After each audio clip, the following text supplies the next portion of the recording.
Hey guys, it's Brendan Mayer with Whitetails of New York. Today we're out here on what's going to be a new food source coming up here in the future. If you look behind me, obviously you can see a ton of stumps out there. We got a long ways to go to really establish this and to be the food source that we want it to be. This was cleared about 2 to 3 years ago by our logger, and we've struggled and just haven't found the time to get a dozer in here to go ahead and clear this off. So finally this year we went about and we're going to plant this in and around these stumps just to get something established and get the deer movement the way we want it to go on our property. Uh, Now in the future, obviously we plan on coming in here, clearing out these stumps and actually establishing a nice clean looking food plot. But for the time being, we really want to get something going here, get some sort of greens, especially it's going to last into the cold season. And after a couple frost sets, we really want to make sure we have some sort of high quality forage back here. That's most likely going to be some annual clovers, top dressed with some winter rye later in September. Now, what is our main goal today? What's our main talking point? Is how to get daylight buck movement on your food sources. It's something a lot of people struggle with, and we have struggled with it in certain parts of our property in the past. A few main things we need to think about when trying to get more daylight buck movement. Number one is the food plot location.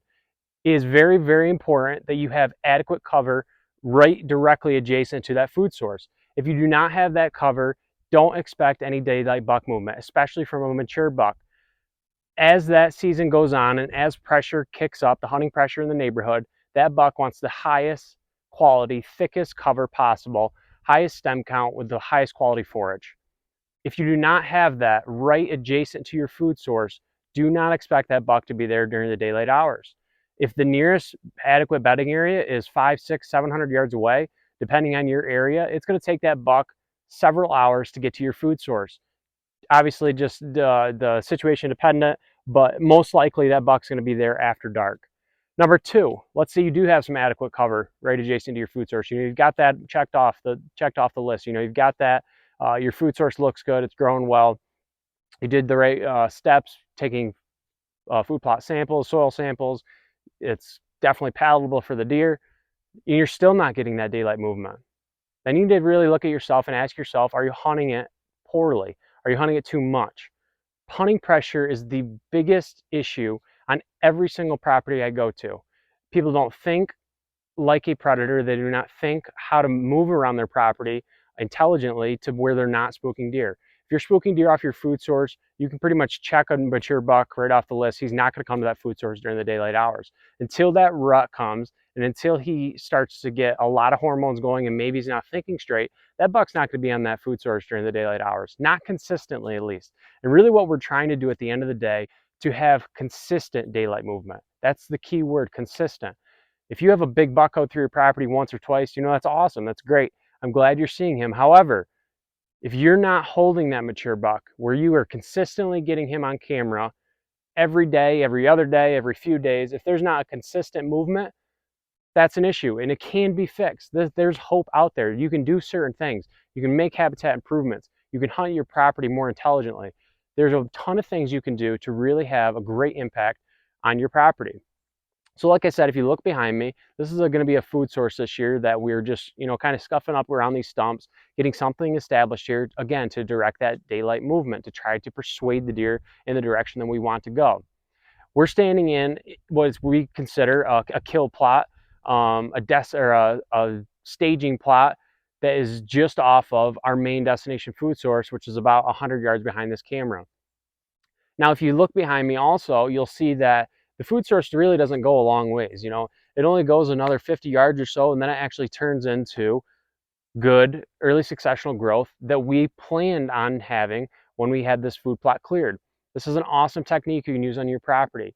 And again, this is going to establish that adjacent cover that we need in order to have daylight buck movement.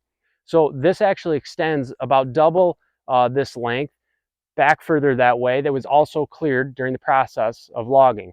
The reason we did that is, again, to allow that to grow up into some early successional growth. And I actually just stepped back in there a few moments ago and there's a ton of beds in there. So obviously it's doing the trick. It's going to set up a really nice staging area for that mature buck to step into and look out into this food source before he goes ahead and enters it. It's also going to make that buck feel safe while he's out in this food source. If something goes haywire, he doesn't like what's going on, a few jumps away and boom, he's in the cover where he cannot be seen. That is exactly what that mature buck wants. You cannot expect to put a food source in the middle of wide open timber or the middle of a giant field and expect that buck to be there every single day consistently during the daylight hours. He's going to be there during the nighttime. He's going to use it, but it's going to be, again, under the cover of darkness. So making sure that you have that adequate cover and making sure you're hunting it correctly is very important. Now let's talk about the hunting strategy here for us on this specific food plot.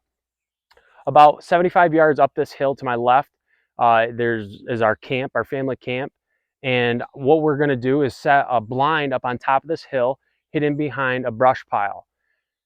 Now, the reason I love this setup so much is not only are we accessing on top of a ridge where any deer down in this lower bowl cannot see us, that's another great point, is making sure, again, you can access to these food sources. I'm not a big advocate of hunting food sources, especially destination food sources. Kill plots, trail plots, staging area, food plots, whatever you want to call them, an area where you expect a deer to be passing through on the way to a destination food source, that's an area that I would consider hunting. But again, I'm not going to hunt it unless I can get out of it without spooking deer. I fully anticipate having that blind up on top of this hill here, behind that brush pile, being able to access in and out of that and cut right back to our camp with deer being in this food plot without them ever hearing us, ever seeing us, and ever getting spooked. That is the key to have consistent movement. Every single study that has been done has shown that hunter pressure has a huge impact on deer movement, especially mature buck movement. You cannot expect to hunt a specific stand day in and day out and to have that buck come by. It's just most likely not going to happen. Again, the rut, everything I'm saying, let's just exclude the rut. That's just a different time. It's just a great time to be in the woods wherever you are. The movement's going to be extremely sporadic, but it can, as a flip of a finger, a flip of a switch, it can turn and be the best hunt of your life. So again, I'm not talking about the rut. I'm talking about consistent movement throughout the entire season, including the rut. So again, studies have shown that as soon as you hunt an area, that mature buck is going to be less likely to be in that area. And every single time you hunt that area over and over and over, it's again going to diminish their chances of seeing that mature buck. A study was done out of Auburn University, I believe. I forget the name of the guy that did it, but what he found was it only took about 12 hours of sit time on one specific stand, and during a 5-day period, it only took 12 hours of hunt to diminish that buck movement on that food source or on any stand location. Again, another study done shows that bucks during season will tend to stay away from food sources. No, that's not because hopefully your food source isn't in the wide open. They would avoid this food source right here. But why is that? That's because also in that study, they found that most hunters choose to sit on food sources. So I hope you're getting the point here. Everything shows that hunter movement affects deer movement. Hunter pressure affects deer movement. So how can we go ahead and hunt our property? You know, you're listening to me, you're probably thinking, well, what am I supposed to do? Just never hunt? That's not what I'm saying.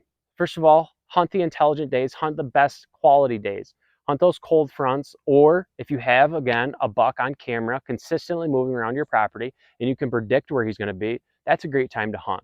But making sure that, again, you have an access plan. You have a way to get out just in case there's still deer in this food source. That is the key. Really, at the end of the day, what we're trying to do is separate our movement from the deer movement. So as you can see behind me, we've got this food source that, again, is going to connect to a travel corridor that goes all the way around this ridge. Our camp sits on top of a knoll here, and where this food source is on also another ridge, a really slight, about 20 foot of elevation down from our camp, and it goes all the way around to the front side of our cabin. So that really works out absolutely perfectly to persuade that movement around our property the way we want it. We can have deer come from, again, a lower bedding area behind this food source, hit this food source, and then head out to our main destination food source. And we are accessing perpendicular to this movement. We now have just separated our movement from their movement. That is what we're looking for. On every single client property I go to, these are the setups that I'm trying to look for. Again, getting in with the least invasive way possible, making sure you can sneak in and sneak out, leaving the majority of your property never touched throughout the hunting season, making sure it's really a true sanctuary where deer are never going to see you, hear you, or smell you, and making sure, again, you're separating that movement, your movement from deer movement, and hunting those optimal days. Those are going to be the keys to have consistent daylight movement on your property, consistent buck movement in your food sources. Now, we have our main destination food source that is, we're trying to convert an old field. It used to be an old hay field, about 14 acres total. And we have about about 9 acres of food source out there, give or take. The issue with that food source right now, and really what we're trying to do and in the process of doing, is converting again that old field around that old field conversion. I'm sure a lot of you have heard of it. We're doing that old field conversion to again create adequate cover right directly adjacent to those food sources. A lot of times those deer, especially those mature bucks, are not heading into that food source until right at last light. The reasoning for that is because they have to travel so far in the open areas in order to get to that food source. So again, really what we're trying to do is build up that cover around it, adding in some woody vegetation that's going to last into the actual winter, into the hunting months. All this herbaceous growth, again, is most likely just going to crumble and fall with a couple heavy snowfalls. So that's a really another really important factor to think about, is what kind of vegetation are in these areas. I really like to lean towards the woody vegetation. No, it's not going to give the deer the nutritional values that the herbaceous growth is. But again, we're looking for, on a small property, we're looking to hold the deer during the hunting season, especially when you only own, 200 acres and maybe even less than that. It's very important that you have the right cover for the right time of year, and the time of year that you're really going to have a major impact on your deer herd, and that's throughout the hunting season. So we're converting that out there to make that be a little bit more of a daylight food source. And this obviously is right now currently where we expect to kill that mature buck on his way to our main destination food source. So I hope this all makes sense. I know I threw a lot at you, but all these are really great points to think about, and trying to get them to fit on your property is going to give you a lot of success. So again, you got to think about your access, think about that adequate cover right adjacent to the food source, and thinking about, again, your hunting pressure. It's very, very important. Thanks, guys, for tuning into this week's episode of Whitetails of New York. We've got some exciting news coming up. We're in the process of transitioning our name over. We're now going to be called Whitetail Logic LLC. So what we want to do, and obviously I'm from New York. Most of our clients are in New York, and what we're really trying to do is not only help out our home state and the clients in our home state, but also across the Northeast. So we're transitioning over to Whitetail Logic LLC, and it's something you're going to eventually see. All of our names on all of our social media and our website is going to be switching over to that name. So again, I'm just letting everybody know. So in the future, if you are looking for us, you might need to look up Whitetail Logic LLC in order to find that. Also, if you guys are interested in having us out to your property, feel free to reach out for a free over-the-phone consultation. We can talk about how we can help you on your property, what you're dealing with, what your goals are, and explain to you what it might take for your specific property. It's very important. Everything I talked about today, this all was really thought in depth. This wasn't just something that we came up on a whim and this is what we're going to do with no rhyme or reason. Every single habitat improvement you do on your property needs to start with a plan. If you don't have a plan, what you're going to be left with is sporadic movement all throughout your property. Every single habitat improvement we make connects to another habitat improvement. It has a reason. Our kill plots connect to our destination food sources through a travel corridor. There's bedding areas right directly adjacent to our food sources. There's bedding pockets back further that again are connected with travel corridors, and the travel corridors go in locations that are huntable.